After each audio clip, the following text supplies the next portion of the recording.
চলমান রাজনৈতিক পরিস্থিতির একটা নতুন ট্রেন্ড, এটা আপনারা লক্ষ্য করছেন এবং সেটা আমাদের উপরে এবং ত্রিপুরাজ্যের বিরোধী রাজনৈতিক দলগুলোর উপরে শাসক দল কিভাবে তার প্রয়োগ শুরু করেছি এই কয়েকটা ঘটনা এখানে বলতে চাইছি। আমাদের রাজ্যের মাননীয় মুখ্যমন্ত্রী তিনি এখন প্রায় নিয়ম করেই প্রতিদিনই বলছেন সুশাসন, তারপরে এই সুশাসন বলতে গিয়ে বলছেন নিগু মাফিয়া অর্থাৎ সমাজ বিরোধী, তাদের সাথে কম্প্রোমাইজ, জিরো টলারেন্স। এর আগেও বলেছেন ত্রিপুরাজ্য থেকে রাজনৈতিক সন্ত্রাস তিনি নির্মূল করবেন। অর্থাৎ এই রাজ্যে যে রাজনৈতিক সন্ত্রাস চলছে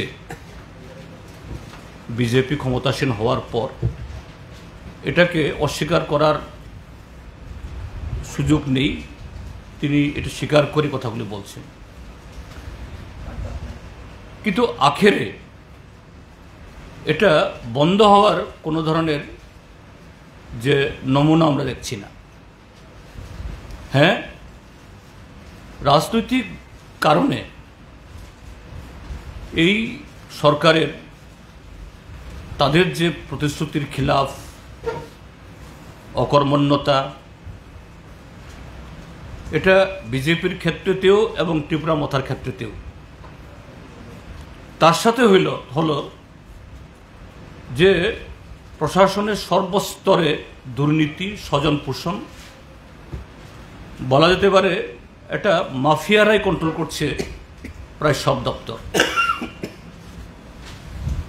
এবং এই কন্ট্রোল করার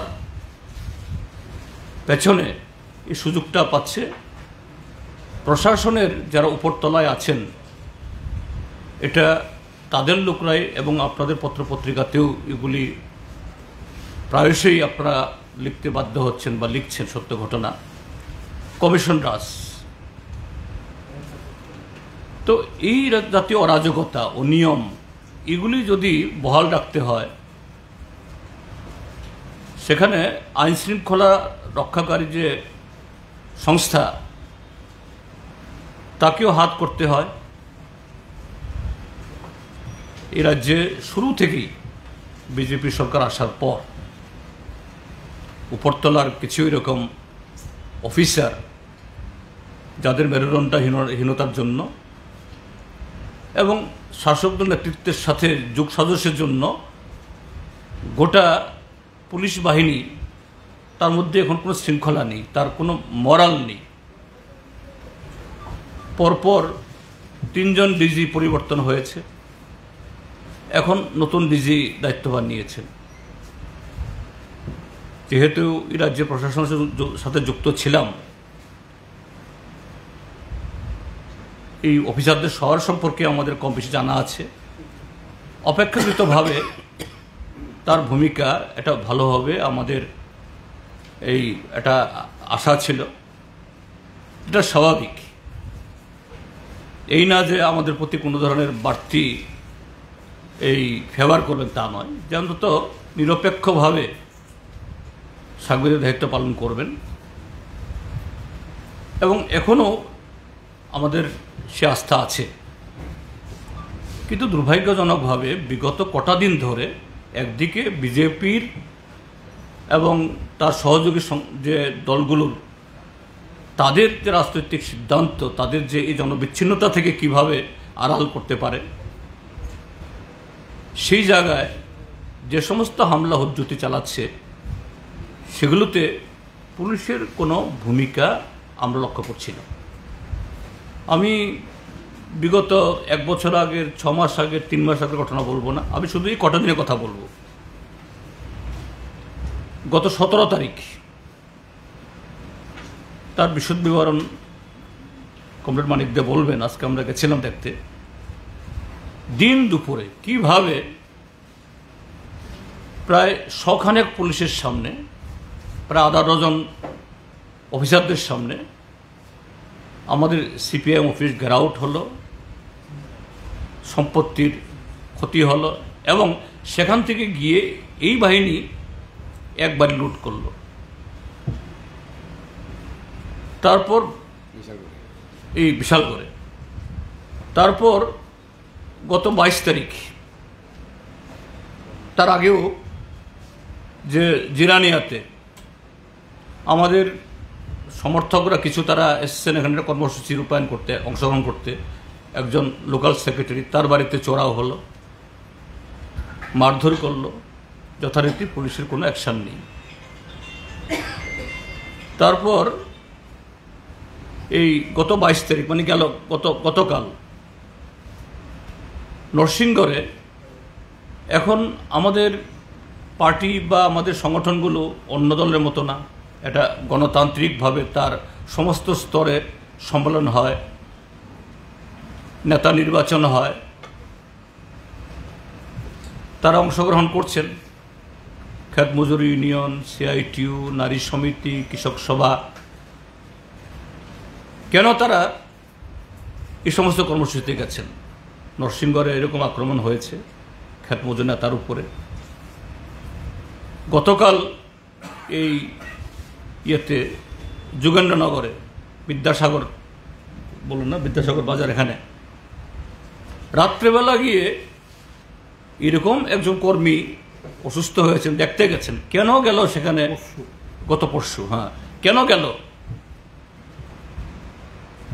মহিলারা গিয়ে চড়া হচ্ছেন, তো পাড়া প্রতিবেশীরা গিয়ে এসছেন, সবাই আমাদের সমর্থক, তারা না। পুলিশকে খবর দেওয়ার পর, হ্যাঁ, পুলিশ গেছেন জায়গাতে, কিন্তু তাদের সামনে আমাদের সমর্থক কেন তার বাড়িতে অসুস্থ হলেও দেখতে আসলেন? বাইরের লোক আসতে পারবে না? আজকে বিশালগড়ে 17 তারিখ ঘটনায় ক্ষতিগ্রস্ত পরিবারকে দেখার পর আমাদের একটা কর্মসূচি ছিল, কমরেড নরেশ জমাতিয়া সহ টাকারজলার কমিউনিটি হলে আমাদের পার্টির 24তম কেন্দ্রীয় সম্মেলনের রিপোর্টিং আমরা করব। আমরা মাত্র রিপোর্টিং শুরু করেছি। শুনেছি যে আমাদের এই প্রোগ্রাম জানাজানি হওয়ার পর গতকাল থেকেই নাকি সেখানকার স্থানীয় বিধায়ক এবং তার সহযোগীরা নিষেধ করছেন, না, আজকে মিটিংয়ে যাওয়া যাবে না। তো তারা ভাবিয়েছে কি আছে, বলেছে হয়তোবা এইটুকুর মধ্যে সীমাবদ্ধ থাকবে। আজকে যখন আমি আলোচনা শুরু করেছি, তার মাঝামাঝি সময়েতে উপস্থিত সংখ্যায় খুব বেশি হবে না, বেশি, হ্যাঁ, 15 থেকে 16 জন, এবং পুলিশ তার থেকে 3 গুণ। মুখে সবার ইতে কালো মাস্ক লাগানো। এখানে মিটিং করা যাবে না। আরে ব্যাপার কি, আমরা মিটিং তো আমরা তো মাইক লাগিয়ে করছি না, আমরা গরবার সভা। অন্যায় কিছু তো কাজ করছে, অন্যায় কাজ করলে পুলিশ তো আমাদেরকে করতে দেবেন না সেখানে। কতক্ষণ বাদে পুলিশ বলছেন, স্যার আপনারা চলে গেলে ভালো হয়। আরে কেন চলে যাব আমরা কি অন্যায় করছি? কিন্তু যেরকমভাবে উপর্যুপরি হামলা শুরু করলো, আমরা ঠিক করলাম যে না, মিটিং সংক্ষিপ্ত করে, আমাদের মিটিং আমরা করেছি, মিটিং করিনি এরকম না, আমরা ফিরে আসি। কিন্তু মিটিংয়ে অংশগ্রহণকারী আমাদের প্রায় 7 জন নারী পুরুষকে তারা রাস্তার ইয়েতে আটকে পুলিশের সামনে পেটালো। পুলিশ যথারীতি এই 15-16 জন সমাজ বিরোধী কাউকেই একটু মানে ইয়ে করে না, তোমরা এটা করো না, বা একটা ব্যাসকি অব্দি দিল না, কোথায় গেছে। এবং তার কারণ আবারও বলছি যে শাসক দলের দুর্বলতা, জনবিচ্ছিন্নতা, এই অপদার্থতার কারণে, স্বজন পোষণ দুর্নীতির কারণে এটা মুষ্টিমেয় লোকের হাতে চলে এসছে গোটা প্রশাসন, গোটা রাজ্যের মানুষের জীবন, সম্পত্তি, জীবিকা সব কিছু। এটা বিজেপির ক্ষেত্রে যেমন, তেমনি মথার ক্ষেত্রে। এবং কেন টাকারজলাতে কদিন আগে একটা খবর উঠেছে কিন্তু কোন বিধায়ক কোন নেতা আমরা আসলে এখনো জানি না, কারণ এটা জাস্ট পাবলিকলি রটেছে সোশ্যাল মিডিয়াতে। একজন বিধায়কের স্ত্রী, জম্পুজলা লাগার তো টাকার জলার বিধায়ক আছে, জম্পুজলার বিধায়ক আছে, বা অন্য কোনো কনস্টিটিউয়েন্সির বিশালগড় মহকুমার বিধায়কও হতে পারেন, নাকি ব্যাংকে ৭৪ লক্ষ টাকা জমা দিতে গেছেন। কোন ব্যাংকও আমরা জানি না, এটা রটেছে মুখে মুখে, আমরা শুনেছি। কোন এমএলএ, তার স্ত্রী লম্বা না বেঠে, কালো না ফর্সা, এটা আমরা জানি না। কিন্তু ঠাকুর ঘরে কে কলা খায় না, সেখানকার একজন বিধায়কের আতে লেগেছে। কাজেই নিশ্চয়ই এ ঘটনাটা সিপিআইএম করেছে, এটাও একটা ইস্যু। এরকমভাবে দুর্নীতি স্বজন পোষণের সাথে আষ্টে পৃষ্ঠের থেকে এই জোট এবং তাদের সমস্ত প্রতিশ্রুতি যখন তারা এই রূপায়ণ করতে ব্যর্থ হচ্ছে, নতুন নতুন স্লোগান তুলেও পাত্তা পাচ্ছে না, তখন এই হিংসাটাই পথ। কাজেই আমি আপনাদের মাধ্যমে আহ্বান জানাবো, প্রথমত প্রশাসনকে, প্রশাসন তার যে কি বলে সাংবিধানিক দায়িত্ব পালন করুন, আর শাসক দলকে অনুরোধ করব, এইভাবে যদি গণতান্ত্রিক ব্যবস্থার জবনিকে কাটাতে চান, তার শিকার শুধু বিরোধী দল সিপিআইএম কংগ্রেস বা অন্যরা হবে না, তার শিকার আপনারাও হবেন। এই রাজ্যের মানুষ যখন পুলিশের কাছ থেকে কোনো সাহায্য না পেয়ে, তার সাংবিধানিক অধিকার প্রতিষ্ঠিত করতে না পেরে যখন রাস্তায় নামবে, তখন কেউ রেহাই পাবে না। এটাই হলো, এটা বলার জন্য আজকে আপনাদের রেখেছি। বাকি একটু যুক্ত করে বলুন। একটা বিষয়, এই যে হামলা উদ্যোগের কথাগুলো আপনি বললেন এতক্ষণ, এই বিষয়টা নিয়ে আপনি মুখ্যমন্ত্রীকে কোনো চিঠি বা ফোন করা বা পুলিশের মহানির্দেশকের কাছে কোনো এই বিষয়গুলো নিয়ে কথা? মহানির্দেশকের সাথে তো প্রায় দুদিন বাদে বাদেই কথা হচ্ছে। আমি গতকালও কথা বলেছি, গতকাল ধনকর সাহেবকে, ধনকর সাহেব, যে আমি আশা করেছিলাম যে আপনি এসে একটা শক্ত ভূমিকা নেবেন, আমাদের ফেভার না। আমি উল্লেখ করেছি এই বিশালগড়ের কথা, যোগেন্দ্রনগরে যে রাত্রেবেলা রাত 12টায় এক মহিলার পা ভেঙে দিয়েছে, নৃশংসভাবে পিটিয়েছে আরও একজন মহিলাকেও। তারপরে এই নরসিংহের ঘটনাও তিনি ডিফেন্ড করেননি, স্যার আমি দেখছি। কাজে আর আপনাদের মাধ্যমে বলা তো মুখ্যমন্ত্রীর কাছে বলা, কারণ মুখ্যমন্ত্রী আমাদের বক্তব্য শুনেন দেখেই তো বলেন যে না, এগুলো করতে দেব না। আমি এই কি বলে নিগু মাফিয়াকে, তাদের সাথে কোনো রকমের টলারেন্স নেই। কিন্তু আমি বলবো এই জায়গাতে মুখ্যমন্ত্রীকে, নিগু মাফিয়া তাদের তো দোষ নেই সেরকমভাবে, এরা তো ক্রীড়নক, দাবার গুটি। দাবার গুটি কাকে রক্ষা করার জন্য চলে? রাজা মন্ত্রী। কাজে তার যে সেন্টার পয়েন্ট, তাদেরকে যদি কন্ট্রোল না করা হয়, তারা যদি সংযত না হন, গুটি কি করবে? বললাম তো, ল অ্যান্ড অর্ডার ভালো করতে গেলে পরে তার ডাইনে বামে যারা বসেন তাদেরকে সংযত করুন। সারা যে মানুষ দেখছে, কাজেই ওনার বক্তব্য তিনি বলে যাচ্ছেন, কিন্তু কেউ সে বক্তব্য গ্রহণ করছে না।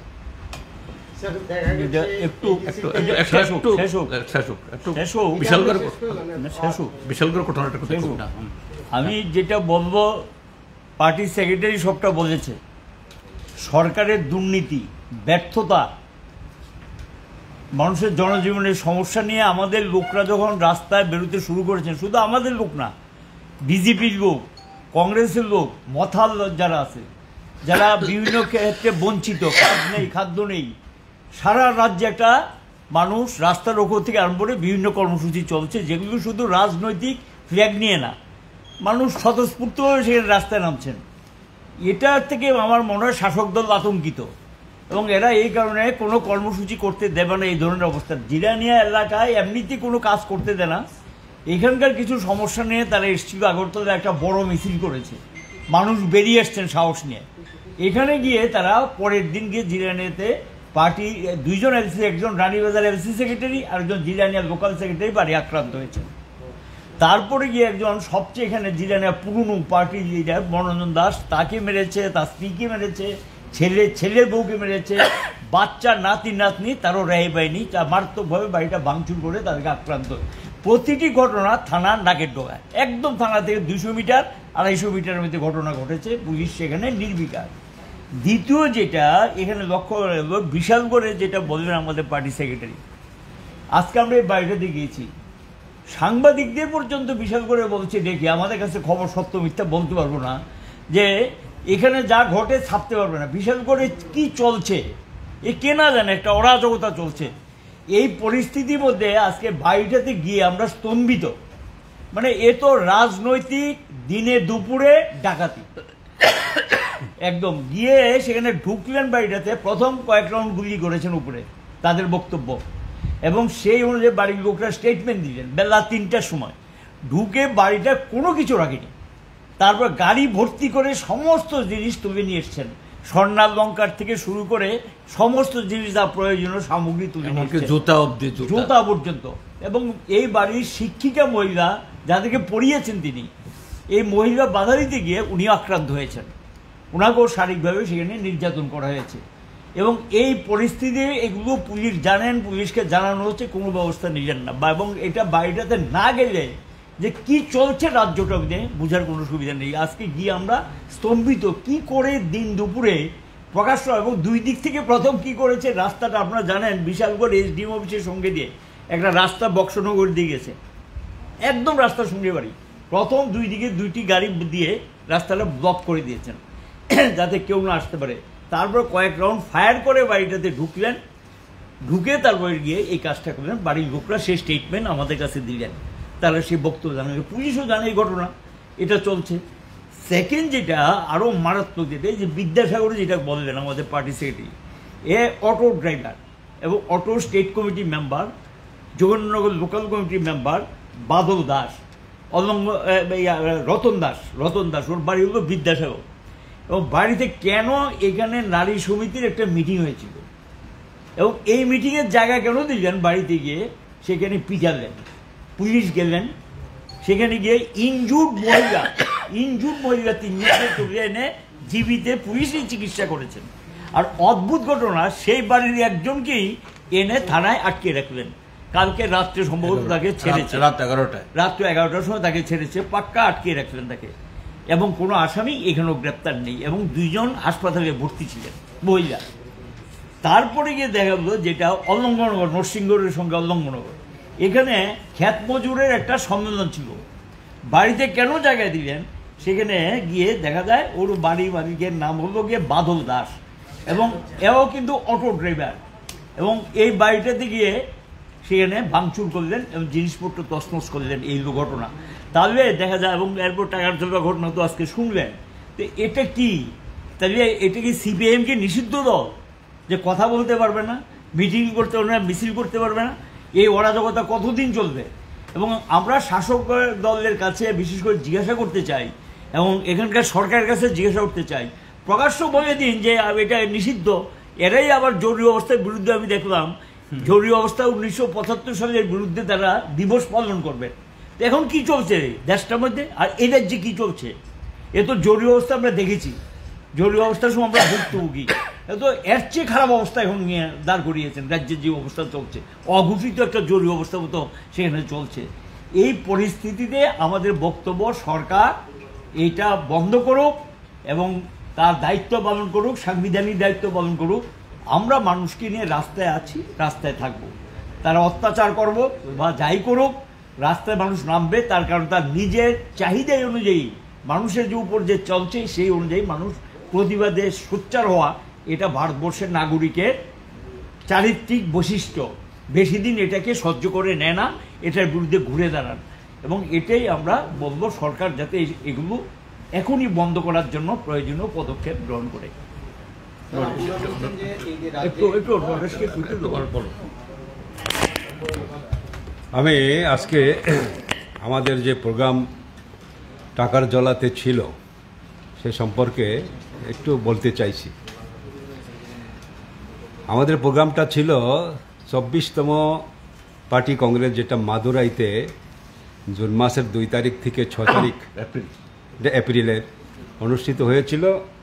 তার রিপোর্টিং শতাধিক পার্টি কমরেড সেখানে উপস্থিত হন এবং এই কর্মসূচি শুরু হয় প্রথমে আমাদের যে পলিট ব্যুরোতে আমাদের রাজ্য সেক্রেটারি নির্বাচিত হয়েছেন।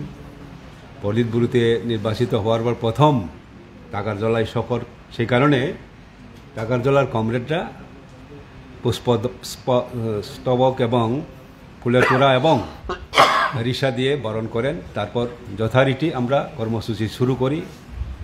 প্রথমে কিছুক্ষণ আমি আমার যা দেখলাম পার্টি কংগ্রেসে মাদুরাইতে সেটা বলি এবং তারপরে মূল রিপোর্টটা আমাদের পলিট ব্যুরো সদস্য কমরেড জিতেন দা রিপোর্ট করতে শুরু করেন। রিপোর্ট প্রায় শেষের দিকে, সেই সময় 15 থেকে 16 জন তীব্রামথার উশৃঙ্খল কর্মীরা এসে আমাদের এই কমিউনিটি হলে ডিল পাটকেল ইট পাথর মারতে শুরু করে আর কি। আমরা যখন গেলাম তখনই লক্ষ্য করলাম প্রচুর পুলিশ, প্রায় আমার চোখের সামনেই 30-40 জন তো আছেই, হ্যাঁ, আর থানাতে নাকি অতিরিক্ত ফৌজ আছে, পুলিশ এবং টিএসআর, সিআরপিএফ। তো এরকম অবস্থায় এলাকাবাসীর প্রশ্ন, আমাদেরও প্রশ্ন, মাত্র 15-16 জন উচ্ছৃঙ্খল ত্রিপুরা মথার কর্মী কি করে এত পুলিশ ফোর্সকে ডিনাই করে আমাদের মিটিংটা ডিস্টার্ব করতে পারে, এটা আমাদের প্রশ্ন। এবং তারা যখন এই ডিল মারতে শুরু করে তখন এই থানা থেকে জানানো হয় আমরা যাতে মিটিংটা সংক্ষেপ করে শেষ করি, বন্ধ করে যাতে চলে যায়। আমাদের প্রশ্ন হলো 15-16 জন উশৃঙ্খল যুবককে হঠাৎ ব্যর্থ এত বড় পুলিশ বাহিনী, উল্টা আমরা শতাধিক যে মিটিংয়ে আছি, আমরা যদি প্রতিরোধ করা যায়, কিন্তু আমরা পুলিশের যা ভূমিকা সেটা লক্ষ্য করে বুঝলাম আমরা যদি প্রতিরোধে নামি তাহলে পুলিশের ভূমিকা ভয়ঙ্কর হবে আমাদেরকে আটকানোর জন্য, ওই 15 জনকে রক্ষার জন্য।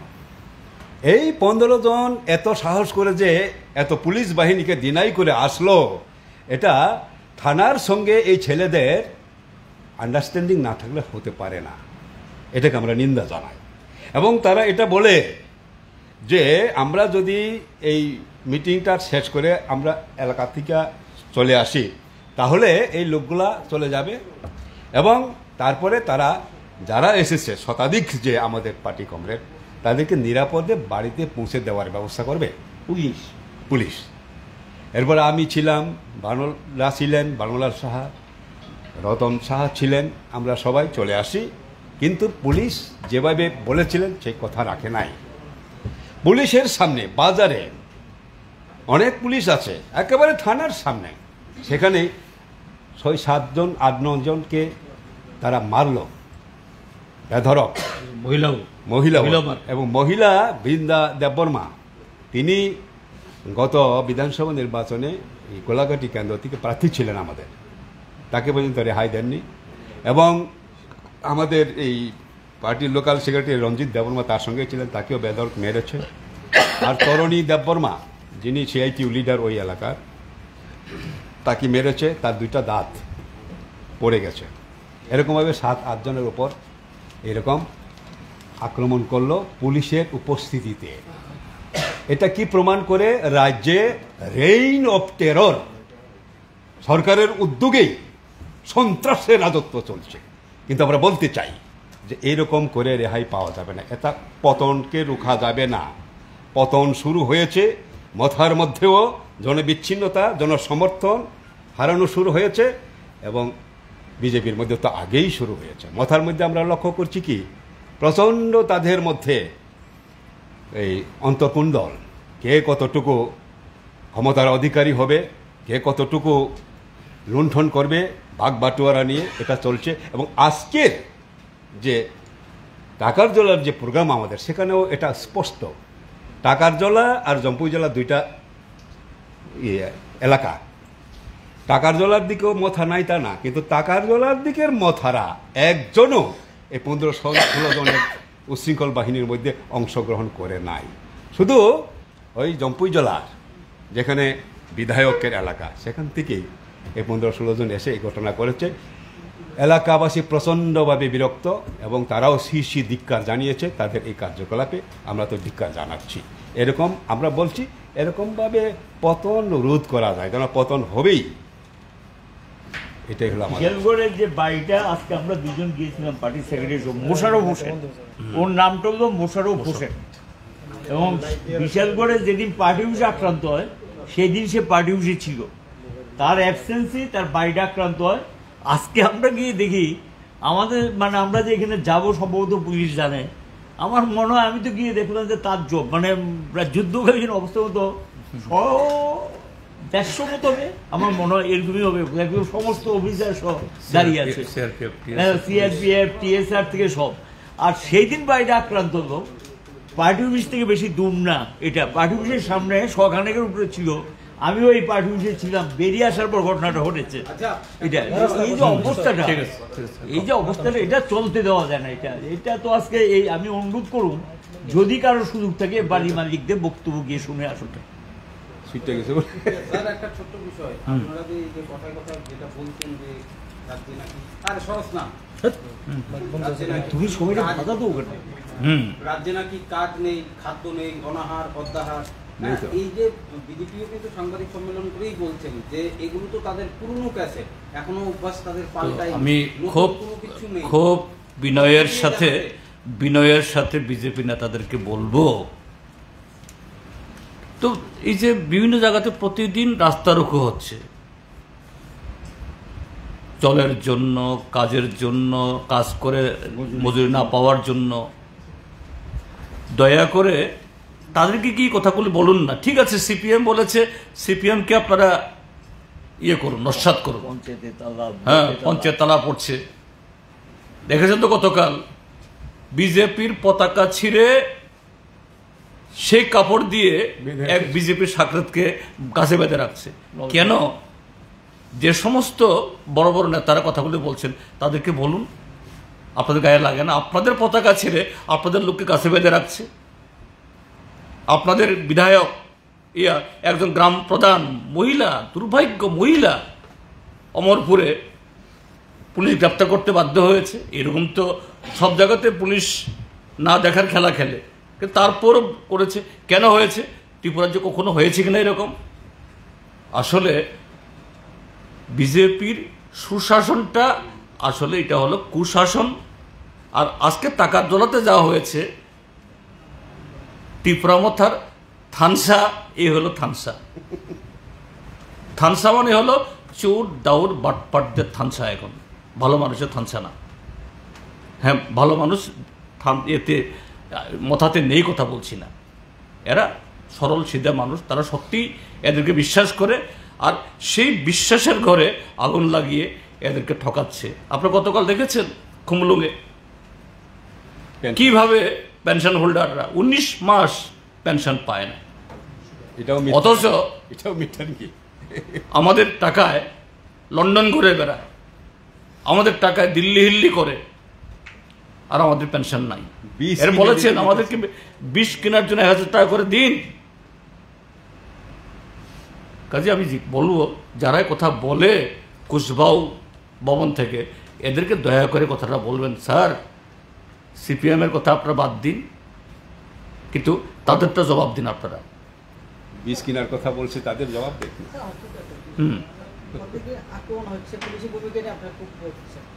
এই পরিস্থিতি সামনে রেখে আগামী সংগঠনকে কিভাবে মজবুত করবে এবং এডিসি এলাকা নিয়ে কিভাবে সংগঠনটা আরো সংগঠন বাড়াবেন? আমাদের তো এই যে শুনেছেন আপনারা, নাড়াচাড়া যতই হোক আমরা রাস্তায় আছি। মানুষের যখন পিঠ যখন দেওয়ালে ঠেকে যায়, পেছনে নেই, তখন তার প্রতিরোধ কি হবে? পৃথিবীতে বহু দেশে, আমাদের দেশেও এগুলি হয়েছে, ত্রিপুরাতে হবে। কোনো অত্যাচারী হ্যাঁ। থাকতে পারে না। 1993-এ বামফ্রন্ট আবার ফিরে আসলো কি করে? বিপুল সংখ্যক বিধায়ক নিয়ে কি করে ফিরে আসলো? 1975-এ 50 বছর আগে যে জরুরি অবস্থা জারি হয়েছিল, আভ্যন্তরীণ জরুরি অবস্থা, কিভাবে মানুষ আবার উঠে আসলো? এগুলি হবে, এই ত্রিপুরাতে হবে। নরেশ বলেছে এদের শেষের শুরু হয়ে গেছে, এই জন্যই এত মরিয়া। ওই কিছু নপুংসক পুলিশ অফিসার দিয়ে এদের রক্ষা করতে পারবে না তারা। কাজেই এটাই আমরা গণতন্ত্রকে মানি, সংবিধানকে শ্রদ্ধা করি। কাজেই সেই জায়গা থেকে আমরা বলছি যে সরকার সংযত হন। আমরা তো বলছি আগামী 2.5 বছর তোমাদের কাজ করার সাংবিধানিক অধিকার আছে। হ্যাঁ, 2.5 বছর থাকুন, কিন্তু সংবিধান এবং প্রতিশ্রুতি মেনে থাকুন। ঠিক আছে।